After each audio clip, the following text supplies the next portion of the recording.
এক মেয়ে এত দরকার যে দুনিয়া ভুলতে হবে, আখিরাত ভুলে যেতে হবে, সমাজ ভুলে যেতে হবে। এক নারীর মধ্যে এতটা কি হয়ে গেল যে এটার পিছনে সারাক্ষণ সময় দিতে হবে? এটা কি এমন আশ্চর্য বস্তু?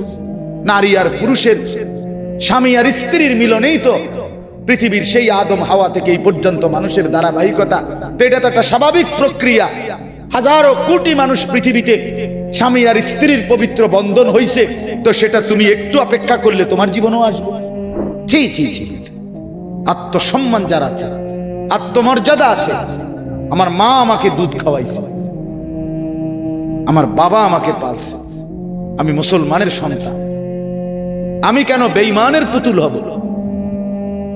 হ্যাঁ, একবার জিজ্ঞাসা করে দেখছো ছেলেরা, এখানে যারা বসে আছো, একবার জিজ্ঞাসা করছো এগুলা কার চুল? তুমি কার ডিজাইন নিলা? কোন সুস্থ স্বাভাবিক পৃথিবীর কোন নামি দামি সম্মানিত কোন মানুষের চুল এগুলো? দুনিয়ার লাইনের, আরে হুজুর বাদ দেবে না, দুনিয়ার লাইনে কোন সম্মানিত নিয়ারা মাথা নামায় এলাইলেই সমাধান না। এখন মাথা নোয়া এলাইছো, কেউ দেখছে না, এটা দোস্ত সমাধান না। তোমার অনুভূতি জাগানোর জন্যই আমি এতগুলো শক্ত কথা বলছি। তোমার কলজাত লাগে যেন, তোমার বিবেক জাগে যেন, তোমার লজ্জা যেন হয় বেটা, এই জন্য বলল। তোমাদের এই বিকৃত চুল রাখার পরে কোন ফুটবল খেলোয়াড়, ক্রিকেট খেলোয়াড় তোমার 2টা পয়সা কোনোদিন দিছিনি কোনোদিন? তো তুমি কিত্তে গিয়া তারে অনুসরণ করলা? তোমারে 2 পয়সার বন খাবাইছিনি কোনোদিন? তো তুমি কি পাইলা? আমারে কও, কি পাইলা? সমাজ তোমারে ভালো মনে করে। এই বিশ্রী চুলওয়ালা ছেলে তোমরা বলো, একটা ছেলে বলো যে আমারে যেই দেখে সেই আদর করে, সেই আমারে কাছে টানে, সেই আমারে মহব্বত করে, খোঁজ খবর নেয়, এরকম একটা ছেলে দাঁড়ায় বল আমি নেমে যাবো বেড়া। তোকে ঘৃণা করে সমাজ। কোন নামাজি ব্যক্তি যখন নামাজে দাঁড়ায়, তখন নামাজে তার যে নজর, চোখের দৃষ্টি যখন যে অবস্থায় রাখার কথা, যদি সে ঠিক ঠিক ওই অবস্থায় ওইখানে রাখে, তো আল্লাহ তাআলার নজর কুদরতি ভাবে পুরা নামাজে ওই বান্দার দিকে থাকে। দাঁড়ানো অবস্থায় সেজদার দিকে, রুকু অবস্থায় 2 পায়ের গোড়ালির দিকে, মানে মাঝখানে পায়ের দিকে, বসা অবস্থায় কোলের দিকে, সেজদা অবস্থায় নাকের দিকে, আর 2 সালাম ফিরানোর সময় কাঁধের দিকে।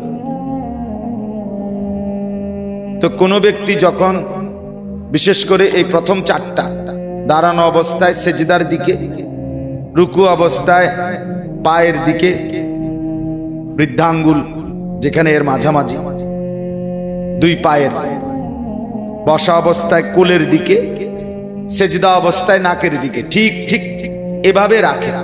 তো পুরাটা নামাজ আল্লাহ তাআলা কুদরতি নজর তাদেরকে দিয়ে রাখে। এখানে হাদিসে আছে, যদি 1 মুহূর্তের জন্য কোনো বান্দা, 1 মিনিটের জন্য, 10 সেকেন্ডের জন্য যদি সে তার নজর জায়গা থেকে সরায় এলা, মনে করেন দাঁড়ানো অবস্থায় নজর থাকার কথা কোন দিকে, কথা বলেন, তো এখান থেকে সে সরায় ফেলছে, নজর বেখেয়াল হয়ে গেছে।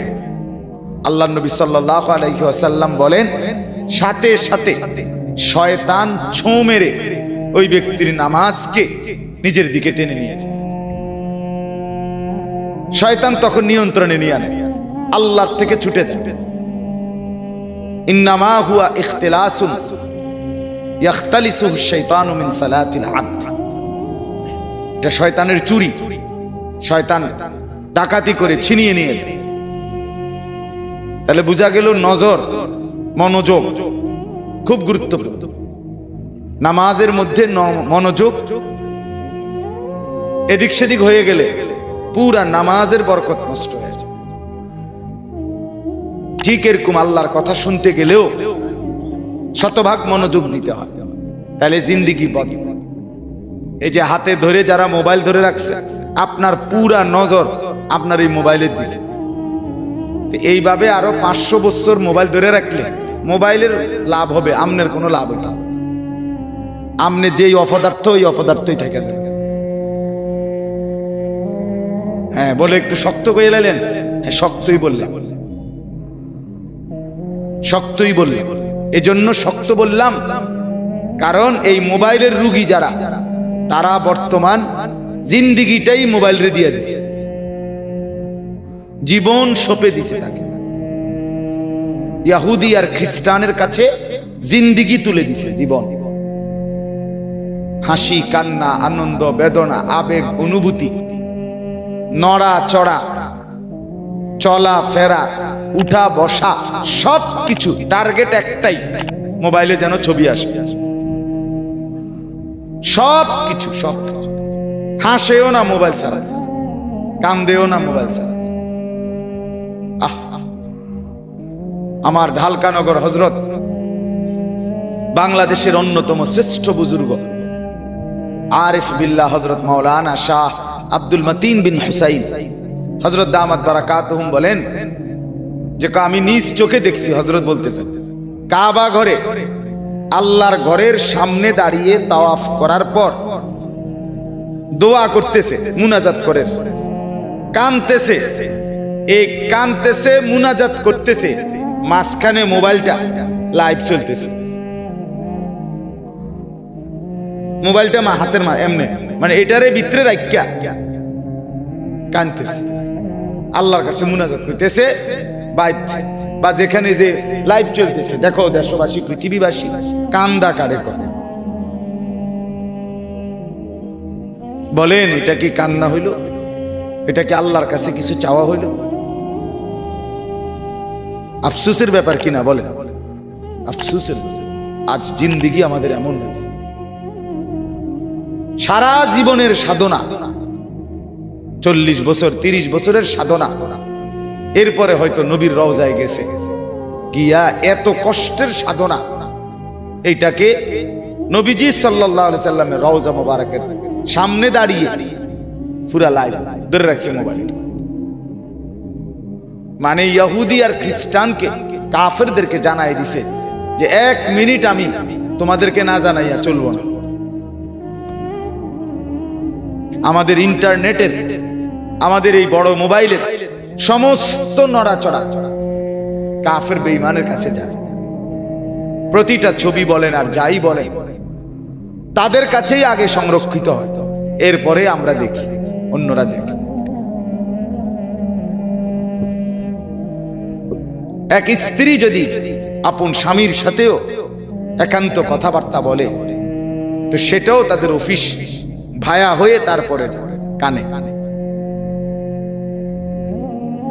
এই জন্য বাপ খামখেয়ালি না, কথাটা তামাশা। আজ আমরা আমাদের জিন্দিগি তুলে দিছি মোবাইলের কাছে, জীবনটা পুরাটা জীবন তুলে দিয়েছি আমরা তাদের হাতে, কাফেরদের হাতে। দুশমন এমন কৌশল পাচ্ছে যে কৌশলে মুসলমানের নড়া চড়া উঠা বসা ঘর বাহির ভেতর গভীর রাত দিনের আলো একাকী প্রকাশ্য গোপন 24 ঘন্টার হালাত, মুসলমানের অধপতন বাড়ছে না উন্নতি হচ্ছে তারা ঠিকই দেখতেছে। কারণ আমরা তো সবকিছু মোবাইলের মধ্যে দিতেছি, আমাদের টার্গেট হলো পৃথিবীর কেউ না জানে, মোবাইলও জানো। আখিরাত কি হবে, পরকাল কি হবে, হাসরের ময়দান কি হবে? এজন্য দয়া করে এটা বুঝা উচিত, এর লেগে শক্ত কথা বলতে। আজকে আমরা প্রত্যেকে, এটা তো প্রয়োজন হইতে পারে, ঠিক আছে প্রয়োজন, বড় মোবাইলের জরুরত আছে, অনেক কাজে লাগে, ঠিক আছে সেটা কাজের জন্যই লাগানো হোক, যখন যেই প্রয়োজনটুকু সেই প্রয়োজনেই ব্যবহার হোক। কিন্তু এটা 24 ঘন্টা টিপতে হবে, সারা পৃথিবীর যে যা এটার মধ্যে দিব আমি সব দেখতে হবে, গরু ছাগল কুকুর বিড়াল শুকর হাঁস মুরগি বেড়া বেড়ি জোয়ান বুড়া সাদা কালা দেশি বিদেশি সব চাইতে হইব আমি। এটা এমন জরুরি হলো কেন? বলেন না, এটা কোনো কথা হইলো? এটা সুস্থ স্বাভাবিক কোনো মানুষের কথা হইলো এটা? আল্লাহ তাআলা আমাদেরকে বুঝ দান করেন। এজন্য বললাম, দয়া করে প্রত্যেকেই দুইটা আয়াত মাত্র আমি আপনাদের সামনে পড়ছি, মনোযোগ দিয়ে শুনে, অল্প একটু কথা। 15 নম্বর পারা, 18 নম্বর সূরা, কোরআনুল কারীমের সূরা কাহাফ, এই সূরাটার নাম। এই সূরার দুইটি আয়াত 45, 46, এই দুইটি আয়াত আপনাদের মাঝে আমি তেলাওয়াত করেছি। সূরা কাহাফ, সূরাটার নাম কি বলেন তো? আবার বলেন, আবার বলেন। এটা গুরুত্বপূর্ণ একটা সূরা। কোরআনুল কারীমের সব সূরাই দামি, পুরা কোরআনই দামি। এই সূরার খুব ফজিলত, সীমাহীন ফজিলত। আমাদের প্রিয় নবী সাল্লাল্লাহু আলাইহি ওয়াসাল্লাম তিনি বলেন, যে ব্যক্তি এই সূরা কাহাফ এর প্রথম 10 আয়াত এবং শেষের 10 আয়াত নিয়মিত পড়বে, আল্লাহ তাআলা তাকে দাজ্জালের ফিতনা থেকে বাঁচিয়ে দেবে। ওসিমা মিন ফিতনাতিদ দাজ্জাল। 2 নাম্বার হলো এই সূরা কাহাফ শুক্রবার দিন, জুমার দিন, এই যে আজকে যেই দিন গেল, শুক্রবার দিন যদি কোনো ব্যক্তি পড়ে, তো নবী সাল্লাল্লাহু আলাইহি সাল্লাম বলেন আল্লাহ তাআলা তাকে 3টা মর্যাদা দান করবে। কি বারে পড়লে? কি সূরা পড়লে? সূরা কাহাফ। 1 নাম্বার, আল্লাহ নবী সাল্লাল্লাহু আলাইহি ওয়াসাল্লাম বলেন, এই সূরা যে ব্যক্তি শুক্রবার দিন পড়বে, তো তার জমিন থেকে আসমান পর্যন্ত পুরাটা জায়গা আল্লাহ তাআলা তার জন্য নূর আলোকিত করে দিবে। আওয়া আলাহু নূর, আলোকিত করে দিবে। এবং এই আলো কিয়ামতের দিন অন্ধকার ফুলসিরাত পার হওয়ার সময় তাকে আলো দান। 2 নাম্বার, যে ব্যক্তি সূরা কাহাফ নিয়মিত তেলাওয়াত করবে, আল্লাহর নবী সাল্লাল্লাহু আলাইহি সাল্লাম বলে প্রতি জুমার দিন, তো পরবর্তী শুক্রবার পর্যন্ত 8 দিন, শুক্র কত? এই 8 দিন যাবতীয় ফিতনা, মুসিবত, পেরেশানি থেকে আল্লাহ তাআলা তাকে নিরাপদ রাখবে। 3 নাম্বার, আগামী 8 দিন, এই 8 দিনের ভিতরে যদি দাজ্জাল বের হয়, আল্লাহ তাআলা এই সূরা তেলাওয়াতের বরকতে তাকে আল্লাহ দাজ্জাল থেকে রক্ষা করবেন। তাহলে পুরা সূরা পড়লেও দাজ্জাল থেকে বাঁচা যাবে। আবার প্রথম 10 আয়াত এবং শেষ 10 আয়াত পড়লেও দাজ্জাল থেকে বাঁচা যাবে। দাজ্জাল কি? দাজ্জাল মুমিনের ঈমান পরীক্ষার জন্য আল্লাহ তাআলা আখিরি জামানায় একজন ব্যক্তিকে প্রকাশ করবেন, যে হবে যুবক। নবীজি বলছেন, যে হবে এলোমেলো চুলওয়ালা, এই এখন যে সেলুন কাটিং চুল কাটে যেগুলো, এদের চুল। এই যে জন্তু জানোয়ারের চুল যেগুলো কাটে, হাইওয়ানের চুল, বন্য প্রাণী, আফ্রিকার জঙ্গলি, এগুলো কোনো সভ্য, সুস্থ, স্বাভাবিক কোনো মানুষের চুল না। মুসলমান তো পরের কথা, কোনো স্বাভাবিক মানুষের চুল না। সুস্থ মানুষ যার স্বাভাবিকতা আছে, এটা এদের চুল না। হ্যাঁ, সম্পূর্ণ। এই কারণে আল্লাহ নবী সাল্লাল্লাহু আলাইহি ওয়াসাল্লাম বলেন, দাজ্জাল হলো শেষ জামানায় প্রকাশ পাবে একটা যুবক। 2 নাম্বার হলো তার চুল হবে কাতাত, এলোমেলো, আউলা জাউলা, বড় সড়, পাখির বাসার মতো। নবীজি বলছেন গাছের ডালের মতো, তাক তাকওয়ালা, থাক থাকওয়ালা, বিভিন্ন রিওয়ায়াত আছে, সিতি কাটা ইত্যাদি ইত্যাদি। মানে স্বাভাবিক চুল না। স্বাভাবিক চুল হলো চতুর্দিক থেকে, এই যে চতুর্দিকে সমান, এটারই স্বাভাবিক চুল বলে। আর এদিকে বাড়ানো, বাম দিকে বাড়ানো, সামনের দিকে বড়, চতুর্দিক দিয়ে একদম সমান করে, কাইটা একদম সমান করে মাঝখান দিয়া, হ্যাঁ, মহিলাদের চুলের খোপার মতো ইত্যাদি। পাগল, মাতাল, অসুস্থ, বিকৃত। কথা বুঝেন? হ্যাঁ, এগুলা আপনি প্রত্যেকটা ছেলে পরীক্ষা করে দেখেন, অসুস্থ এগুলো। এদের কোনো সেজদা নাই, এদের কপালে কোনো নামাজ নাই, এদের মা বাবার সাথে এদের কোনো সম্পর্ক নাই, এদের এলাকার সাথে এদের কোনো মিল মহব্বত নাই, এরা পাড়া মহল্লা সমাজ কোনো কিছুর সাথে সম্পৃক্ত না। এরা এক ধরনের অসুস্থ জীব। যতগুলোর চুল দেখবেন আপনি আউলা চাউলা, এরা এই সমাজ থেকে বিচ্ছিন্ন এক জাতি। দেশ, সমাজ, পাড়া মহল্লা, মানুষের কল্যাণ, মানবতার উন্নয়ন এমন কিছুর সাথে এরা শাহওয়াতের গোলাম। হ্যাঁ, আব্দুস শাহওয়াত মানে মনের চাহিদার গোলাম। এদের লজ্জাস্থানের শাহওয়াত, সারাক্ষণ মন চায় এদের কাছে বেডি চাইতে, নারী, ছবি, নাচ, গান, উলঙ্গ দৃশ্য, মোবাইলে ছবি, জিনা ব্যভিচারের দৃশ্য। এই কখনো দাঁড়াইয়া মতে, কখনো বইয়া মতে, কখনো হাঁটতে হাঁটতে মতে। হ্যাঁ, অত স্বাভাবিক না। কথা বোঝেন নাই আপনি? হ্যাঁ, যেমনি ইচ্ছে এমনি মতো। হ্যাঁ বেটা, লজ্জা থাকলে এই চুল রাইখো না। যদি মুসলমান হয়ে থাকো, এগুলা বেঈমানের চুল, ইয়াহুদির চুল, কাফেরের চুল, ইয়াহুদিদের চুল, দুশ্মনের চুল। বেঈমান তোমাদের ছেলেদেরকে নিয়ে পুতুল খেলে, পুতুল, হ্যাঁ, তামাশা করে। ওরা একবার কয় ডিজাইন দিছে যে দিক দিয়ে হালাই দাও, আমার মাতাল যুবক বলে হ্যাঁ ঠিক আছে, আবার বলে দিক দিয়ে ফেলে দাও, আবার বলে ঠিক আছে, আবার বলে চতুর্দিক দিয়ে হালাই দাও। তাহলে তুমি অসুস্থ না? তোমার আত্মসম্মান কোথায়? তোমার মা তোমাকে বুকের দুধ খাওয়ায় নাই? তুমি মুসলমান বাবার ঘরে বড় হও নাই? বেঈমান তোমারে নিয়ে নাচায় পুতুলের মতো, তুমি নাচো। ছি ছি ছি। আত্মসম্মান যার আছে, আত্মমর্যাদা আছে, আমার মা আমাকে দুধ খাওয়াইছে, আমার বাবা আমাকে পালছে, আমি মুসলমানের সন্তান। বন্ধু, আপনি মনে করেছেন যে মনের চাহিদা মতো চলে, সে কিছু শুনতে পায়, সে কিছু বুঝতে পারে। আপনি কি এটা মনে করেন? না না, আল্লাহ বলে বন্ধু, মনের চাহিদার অনুসরণ যে করে, আপনি যদি মনে করেন সে কিছু শুনে কিংবা কিছু বুঝে, না রে বন্ধু, বুঝেও না, শুনেও না।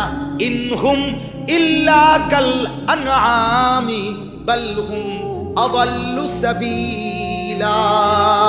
না বন্ধু না, ওইটা শুধুই কেবল জানোয়ার হয়ে যায়।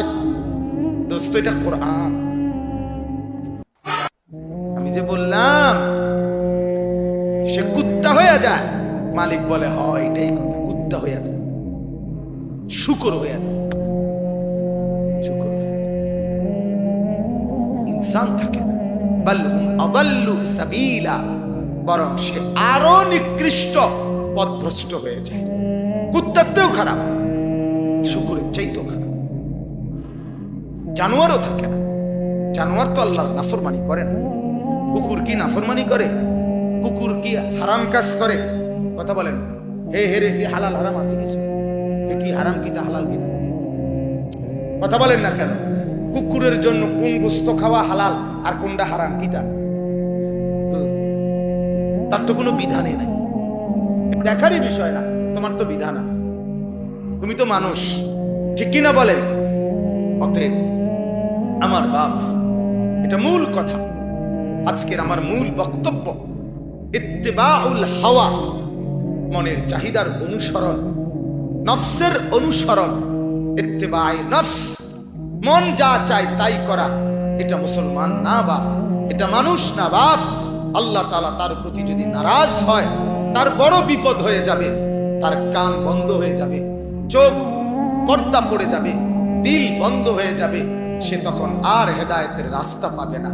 এটার একটা ছোট্ট প্রমাণ হলো গুনার উপরে যে স্বাভাবিক হয়ে যায়। আমার এই কথাটা খেয়াল করেন, গুনাহ যার জীবনে স্বাভাবিক হয়ে যায়, স্বাভাবিক মিশে যায়, হাসতে হাসতে, কোনো লজ্জা, অনুশোচনা, বিব্রত, পেরেশানি, অস্থিরতা ছাড়াই গুনাহটাকে যে তার জীবনের স্বাভাবিকতা মনে বানায় ফেলে, এইটা প্রমাণ করে মনে হয় না জানি তার কান বন্ধ হয়ে গেল কিনা, চোখ পর্দা পড়ে গেল কিনা, দিল বন্ধ হয়ে গেল। 30 বছর টানা লাগাতার আপনি এক টানে এক নাগারে 30 বছর স্বাভাবিকভাবে বিড়ি খাইতেছেন, সিগারেট খাইতেছেন, এটা কি প্রমাণ করে? কি মনে হয় এটা? একজন ইমানদার কি এভাবে স্বাভাবিকভাবে এক তালে এক রঙে এক ঢঙ্গে গুনাহ করতে পারে? হুজুর কি বলে? আপনার কি মনে হয় বিষয়টা বলেন বাপ? এটা কেমন জিন্দেগি? আজ 20 বছর ধরে আপনার ঘরে একই রঙে রঙিন টেলিভিশন চলতেছে, আপনার স্ত্রী ছেলে মেয়ে হাস্যরসে কোনো টেনশন ছাড়া নাচ গান নর্তকীর ছবি দেখে, কি মনে হয়? মনেটা হয় কি এটা যে গুনাহ, এটা যে অপরাধ, এটাই তো আপনার দেমাগে নাই, এটাই তো আপনার কানে নাই, এটাই তো আপনার দিলে নাই, এটাই তো আপনার চোখে নাই। নাহলে তো আপনার মাথা একটু নুয়ে যাইতো, নাহলে আপনার কাছে তো একটু শরম লাগতো, নাহলে তো আপনার কাছে একটু বিব্রত লাগতো। আপনি দিয়ে হাসেন, ভাত খান, বন খান, বিড়ি খান, চা খান, আপনি যে গপ মারেন, হাঁটেন, চলেন, তার মানে এটা তো কোনো অপরাধ, এটা তো আপনার টেনশনে নাই। কি মনে হয় যদি আপনার কান নিজ দেখেন বন্ধ হয়ে গেছে, আপনার দিল্লি বাফ বন্ধ হয়ে গেছে, চোখেরই পর্দা পড়ে গেছে, ডাক্তার দেখান। আজ 30 বছর ব্যবসা করেন, 20 বছর ব্যবসা করেন, একই রকম মিথ্যা বলেন, বাটপারি করেন, ঠকান, কম দেন, প্রতারণা করেন, ওজনে কম দেন, মিথ্যাই আপনার ব্যবসা, চুরি আপনার ব্যবসা, ডাকাতিটাই আপনার ব্যবসা, ওজনে কম দেওয়াটাই আপনার ব্যবসা, বাটপারি সিটারি কথা বলনটাই আপনার ব্যবসা। এটাই প্রত্যেকদিন, এটাই শনিবার, এটাই রবিবার, এভাবেই সোমবার, এভাবেই মঙ্গলবার, এভাবেই বুধবার। আল্লাহর দোহাই বাপ, মুসলমান এমন হইতে পারে না, ইমানদার এমন হয় না বাপ। আমারে মাফ করেন, শক্ত কইয়া ফেললে আরেকবার না আইলে আমার সমস্যা, এমন দূর আছে, কষ্ট আইতে। আপনি যদি রাগ করে শুধু কষ্ট করে এটা কইয়া লাগছে, এই হুজুর হিসা দিয়ে ফেলো আর যাতে না আই খালাস।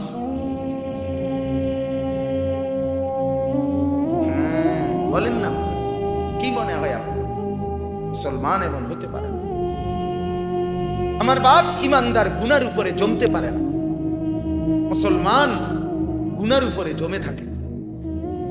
আজকে 10 বছর 20 বছর ধরে এক টানা স্বাভাবিকভাবে আপনি দাড়ি কাটেন, এটা যে অপরাধ, আপনার বিবেকে এটা একটু নড়ে চড়েও না, আপনার কলজার মধ্যে এটা একটু লড়ে চড়েও না, আপনার চোখে এটা একটা শরমও অনুভব হয় না। আপনি এই শেভ করা চেহারাই আপনি আয়নাতে দেখতেছেন, এটার উপরে আপনি পাউডার লাগাইতেছেন, এটার মধ্যে আপনি তেল লাগাইতে আছেন, এটার মধ্যে আপনি ফেস ওয়াশ দিতেছেন, এটারই আপনি বেড়ার মতো মনে করতেছেন। ঘটনাটা কি?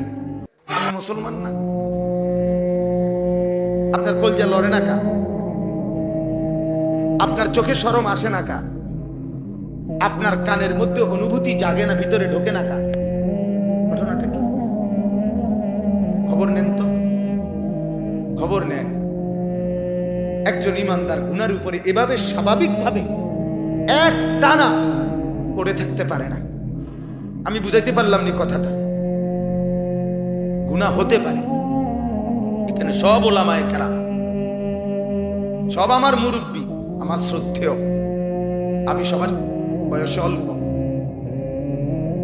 গুনাহ ইমানদারের হতে পারে বাপ, গুনাহ হতে পারে, অনেক গুনাহ হইতে পারে, কিন্তু গুনাহটাকে কন্টিনিউ বানায় ফেলা, আমি কথাটা বুঝাইতে পারছি কিনা, যে স্বাভাবিক বানায় ফেলা, এটা কোন ধরনের মুসলমান? গুনাহ হইতে পারে, অপরাধ হইতে পারে, পাপ হইতে পারে, একটা গুনাহ পাহাড় পরিমাণ হইতে পারে, একটা গুনাহ সাগরের ফেনা পরিমাণ হইতে পারে, একটা গুনাহ অনেক কিছু হইতে পারে, কিন্তু গুনাহকে স্বাভাবিক কেমনে বানায়? এটাই রাত, এটাই দিন। শত শত যুবক বছরের পর বছর, মাসের পর মাস একই রঙে ফজরের নামাজ পড়ে না, প্রতিদিন একরকম 5 ওয়াক্ত নামাজ পড়ে না। এটা কি ধরনের জিন্দেগি? কথা বলেন না, এটা মুসলমান কেমনে? আরে বলেন না বাপ, এটা মুসলমান কেমনে? এই বেটা তুই মুসলমান কেমনে বেটা? নাফরমান, দাঁড়া বেটা তুই বেটা, বেনামাজি দাঁড়া, তুই এখানে বল সমস্ত আলেমদের সামনে, তুই মুসলমানের বাচ্চা কেমন? বল বেটা। বেহায়া কোথাকার, সেজদা দিতে মন চায় না, মালিকের আসমানের নিচে থাকো কেন বেহায়া? এই বেটা, সেজদা দিতে মন চায় না, গোলামি করতে মন চায় না, এক ওয়াক্ত নামাজ পড়তে মন চায় না, তুই অসভ্য এই জমিনে হাঁটস কেন? তুই যা এখান থেকে।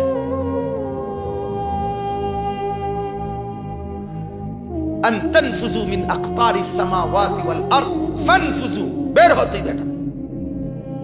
তুই আসমান ছেড়ে দে, জমিনের সীমানা ছেড়ে দে না, যা তুই। এটা নির্লজ্জ ছাড়া আর কিছু, বেহায়া ছাড়া আর কিছু মিয়া। ইনসান কিভাবে এমন হয়? মুসলমান পরিচয় দিলে এভাবে কেমন হয়? আমি মুসলমান, আমার নাম মুসলমান, আমার বাপ মুসলমান, আমার মা মুসলমান, আমি জন্মের পরে আজান শুনেছি, আমি এতগুলো মসজিদে আজান শুনি, এরপরও আমার কপালে সেজদা দেই না। আরে আমি মানুষ কিভাবে? কেমনে বললে বুঝবেন বাপ? ওই বেটা, কেমনে বললে বুঝবেন? আমার তো গলায় অপারেশন করা, আমার যে জোরে বলা নিষেধ রে বাপ, আমার কথা বলাই নিষেধ। আমি আমার আবেগ থামাইতে পারি না, আমার অস্থিরতা আমি থামাইতে পারি না, আমার বেচাইনি আমি থামাইতে পারি না। এটা কি কথা? তুই নামাজ পড়ো না কেন? সেজদা দাও না কেন? একজন মুসলমানের বাচ্চা তুমি সারাদিন উলঙ্গ ছবি দেখো কেমনে? একজন মুসলমান বাপ তুমি প্রতিদিন একই রকমের বাটপারি হারামের ব্যবসা কেমনে করো বাপ? কেমনে করো? কেমনে করো? কেমনে বললে বুঝবা? যদি বলো আসো পাও ধরে বলি।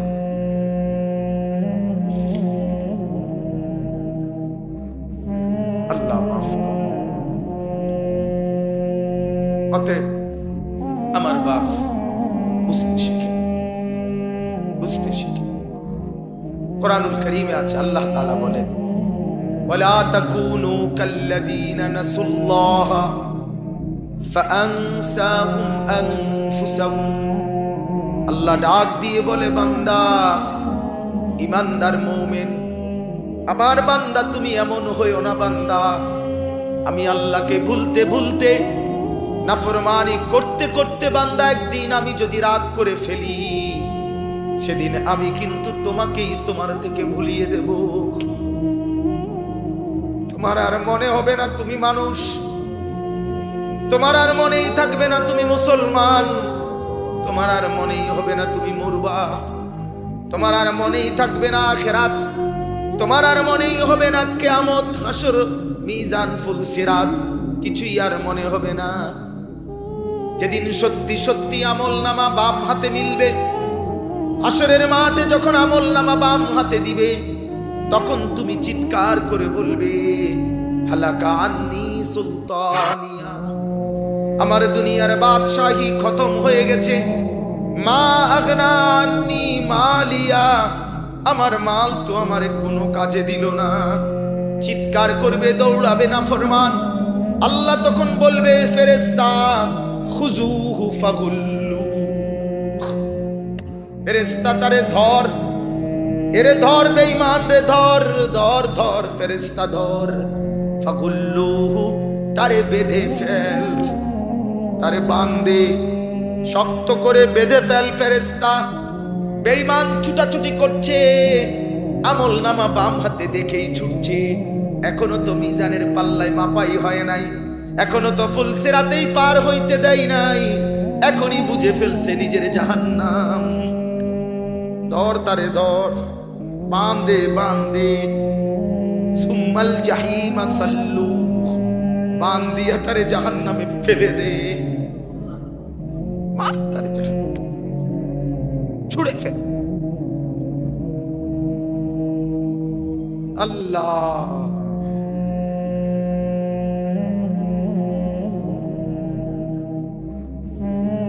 চলেন মাফ,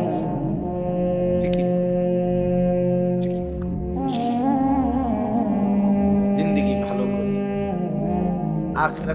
নামাজ করি? বলেন ইনশাআল্লাহ। যুবক বন্ধু সব নিয়ত করো নামাজ পড়বো, এটা এবার যা চায় সব আমি দিব। আজ মন বেঁধে ফেল, সেদিন আমি মন খুলে দেব। আজ মনের চাহিদা আটকায় ফেল, সেদিন আমি মনের চাহিদা সব পূরণ করব, সব পূরণ। এজন্য কোরআনুল কারীমে আল্লাহ তাআলা বলেন, ওয়ালা তুতি' মান আগফালনা কলবাহু আন যিকরিনা ওয়াত্তাবা'a হাওয়াহু ওয়া কানা আমরুহু ফুরুতা। আল্লাহ তাআলা বলেন, নবীকে বলছেন, বন্ধু, তিন শ্রেণীর মানুষকে আপনি অনুসরণ করবেন না, চলবেন না। এক, যার দিল আমি আল্লাহর জিকির থেকে খালি, যার মনেই হয় না আমার কথা, হাঁটতে চলতে যার একবারও মনে হয় না। দুই, ওয়াত্তাবা'a হাওয়াহু, এই যে এই শব্দ, ওই যে এখানে মানিত্তাখাযা ইলাহাহু হাওয়াহু। দুই নাম্বার, আল্লাহ বলে, বন্ধু, তাকে অনুসরণ করবেন না, তার সাথে চলবেন না, উঠবেন না, যে তার মনের চাহিদার অনুসরণ করে। তিন, ওয়া কানা আমরুহু ফুরুতা, যে তার প্রত্যেক কাজে নাফরমানির সীমা লঙ্ঘন করে, তার সাথে চললেন। কোরআনে আল্লাহ বলছে, নবী, ফালিযালিকা ফাদউ, আপনি দাওয়াত দিতে থাকেন, ওয়াস্তাকিম কামা উমিরতা, আমি আপনাকে যা পালন করতে বলছি তা মজবুত ভাবে আপনিও পালন করেন। তিন, ওয়ালা তাত্তাবি' আহওয়াআহুম, মনের চাহিদাগুলোর অনুসরণ করবেন। বেঈমানের চাহিদা, মনের খামখেয়ালি, এগুলোর অনুসরণ করবেন। কত ভাবে যেটা বলছে, ফালা তাত্তাবিউল হাওয়া আন তা'দিলু, আল্লাহ বলে ইনসাফ করতে গিয়ে মনের চাহিদার অনুসরণ করো, তাহলে ইনসাফ করতে পারতেন, তাইলে ইনসাফ করতে পারতেন। এরকম বারবার কোরআনে আছে, বারবার বারবার বারবার বারবার বলছে। নবীজি সাল্লাল্লাহু আলাইহি সাল্লাম বলেন, যে হাদিসটা পড়ছে, আল কাইয়িসু মান দানা নাফসাহু, বুদ্ধিমান সে যে তার নিজের নফসের দিকে খেয়াল রাখে। নফস বেটা হারামি, নফস কি বড় খারাপ, তে শুধু শয়তানি শিখায়। নফস ইবলিসের থেকেও খারাপ। কার থেকে খারাপ? কেন জানেন? ইবলিস প্রথম যেদিন ইবলিস হয়েছে, সেই দিন হেরে ইবলিস বানাইছে কি? এই নফসে বানাইছে, বুঝেন নাই? শয়তান প্রথম যেদিন সেজদা করতে অস্বীকার করছে, এরে এই বুদ্ধিটা দিল কি? আরেকটা শয়তান। এই সময় আরেক শয়তান আগে বলি, এই তো প্রথম উদ্বোধনী শয়তান। কথা বলেন না কেন? শয়তানের যেই ফ্যাক্টরিটা, এটা শুরু হতে করছে এই তৈরি দিয়ে। তাহলে এই তো প্রথম শয়তান। তাহলে তারে এই যে আদমকে সেজদা করলো না, এইটা তারে প্ররোচিত করলো কে? তার মন, তার নফস। তার নফস তারে বলছে, তুই বড়, তুই বড়, এতে চলো। কেন? তোরে আগুন দিয়া বানাইছে, ওরে মাটি দিয়া বানাইছে। তো তুই কই থেকে পাইলি যে আগুন বড়, মাটি ছোট? এটা পাইলি? কথা বলেন। আল্লাহ যাকে ইজ্জত দেয় সে না বড়, আল্লাহ যারে বেইজ্জতি করে সে না ছোট। ঠিক কি না? বলেন না কেন? এটা আগুন না মাটি না পানি না বিস্কুট, এটা তো দেখা দরকার। আল্লাহ দামি করলে সেটা দামি, আল্লাহ বেইজ্জতি করলে সেটা লাঞ্ছিত, এটা না। তাইলে ইবলিসকেও ইবলিস বানাইছে কে? নফস। কে বানাইছে বলেন না? এই জন্য নফস বড় হারাম। মন চাইবেই গুনাহ করতে, মন চাইবেই হারাম করতে, মন বলবেই করে ফেল, দেখা ফেল, দেখা ফেল, দেখে ফেল, ধরে ফেল, নিয়া ফেল, নিয়ালা, এইভাবে বলবে সারাক্ষণ। কিন্তু আমাকে বলতে হবে আমার আল্লাহ আছে, আমার আল্লাহ আছে, আমার আখিরাত আছে। আম্মা মান খাফা মাকাম রাব্বিহ ওয়া নাহান নাফসা আনিল হাওয়া ফাইন্নাল জান্নাতা হিয়াল মাওয়া। আল্লাহ বলে, বান্দা যদি মনে করো আমার সামনে দাঁড়াইতে হবে, আর যদি এই কথা মনে করে মনের চাহিদার বিপরীত করো, আমি আল্লাহ নিশ্চিত জান্নাত তোমার ঠিকানা বানিয়ে দেব। সুবহান সুবহান। হিন্দুস্তানের এক বড় বুজুর্গ, তিনি, আমরা শুনছি আমাদের উস্তাদদের মুখে, হিন্দুস্তানের এক বড় বুজুর্গ মসজিদের পাশে বসে বসে বলতেছিলেন তু মেরা খুদা নেই মাই তেরা বান্দা নেই, তু মেরা খুদা নেই মাই তেরা বান্দা নেই। লোকেরা বলতেছে আরে আপনি কি বলেন, কি বলতেছেন আপনি কুফরি কথা। উনি এটাই বলে, ধরে নিয়ে গেছে কাজীর দরবারে। কাজী সাহেব সে কি বলে শুনেন। উনি বলে তু মেরা খুদা নেই মাই তেরা বান্দা নেই। কাজী বলতেছে আপনি এটা বলেন কেন, আপনি কুফরি কথা বলতেছেন, আল্লাহরে খোদা মানতেছেন না। তখন উনি এটাই বলে। শেষ পর্যন্ত যখন ওনার হত্যা করার কল্লা ফালায় দেওয়ার আদেশ দিছে কাজী, তখন তিনি হুঁশ আসছে। তখন তিনি বলতেছে হায় কাজী, তুমি বোঝো নাই আমি আল্লাহকে অস্বীকার করতেছি না, আমি আমার নফসকে 24 ঘন্টা বলি নফস তুই আমার খোদা না, আমি তোর বন্দা না, আমি তোর মানব। তু মেরা খোদা নেই मैं तेरा बंदा, তুই তো আমার খোদা না বেটা, তুই কি আমার মালিক তো আরেকজন। আল্লাহ আল কাইয়িসু মান দানা নাফসাহু। তাহলে এটাই বলতেছিলাম শেষ কথা। নবীজি বলেন বুদ্ধিমান সে নফসের দিকে যে খেয়াল রাখে। কিসের দিকে খেয়াল রাখে? মন ছেড়ে দিলেই তসতস করে দেবে, একটা রাউন্ড লেগেই বসে। আমরা পৃথিবী, আমরা সবাই, আমি আপনি প্রত্যেকে নামাজে দাঁড়াইলে আমরার মনে যেগুলো মনে হয়, আমি আপনি প্রত্যেকে খেয়াল করেন যে এই সমস্ত খারাপ কথাও মনে হয়, এটি যদি কেউ মুখে বলে বা প্রকাশ পায় তা আগুনে পুড়ে যায়। ঠিক কিনা বলেন না কেন? আরে হুজুর তোমারে এত বালা মনে করছি, তুমি দিয়ে অসতের হেডকোয়ার্টার। ঠিক কিনা বলেন না? মনের চাহিদা আসে এরকম, মন তো চায় গোটা দুনিয়া খাইয়া লাগে, মন তো চাইবেই, কিন্তু সেই মনকে বুঝাইতে হবে, দমাইতে হবে, কন্ট্রোল করতে হবে আল্লাহর হুকুমের মাধ্যমে, রাসূলের সুন্নাতের মাধ্যমে, কোরআনের বিধানের মাধ্যমে। এজন্য নবী বলেন আল কাইয়িসু মান দানা নাফসাহু, বুদ্ধিমান তো সে যে তার নফসের দিকে খেয়াল রাখে, নিজের দিকে খেয়াল রাখে। আর ওয়া আমিলা লিমা বাদাল মাউত, মৃত্যু পরবর্তীতে উপকারে আসবে সেই আমলগুলো করে। আর এর বিপরীতে নবীজি বলেন বলে আজিজ, অপদার্থ, ব্যর্থ, দুর্বল, অক্ষম ওই ব্যক্তি মান আতবা নাফসাহু হাওয়াহা, যে তার নফসের কুমন্ত্রণা প্রবৃত্তির অনুসরণ, যেটা মনে চায়। মা বোনদের চলাফেরা দেখলে মনে হয় তার যে কেউ আল্লাহ আছে, খোদা আছে। অনেক নারীর হাঁটা চলা দেখলে মনে হয় না, তার যেটা মনে হয়। যেই কোনো বেড়ই দেখলো হাসে, বেড়ি দেখলো হাসে, হিজড়া দেখলো হাসে, সবাইকে শরীর দেখায়, সবাইকে রূপ যৌবনের ফেরি করে। আর যুবক রাক্ষসের মতো তাকায় তাকায় থাকে। নাউজ নাউজ। আরে নওজোয়ান, পৃথিবীর সমস্ত নারী উলঙ্গ দেখলেও তোমার চোখের নেশা বন্ধ হবে না। মন এমন সাংঘাতিক, নফস এমন, ছেড়ে দিলে সব দেখেও তৃপ্ত হবে না।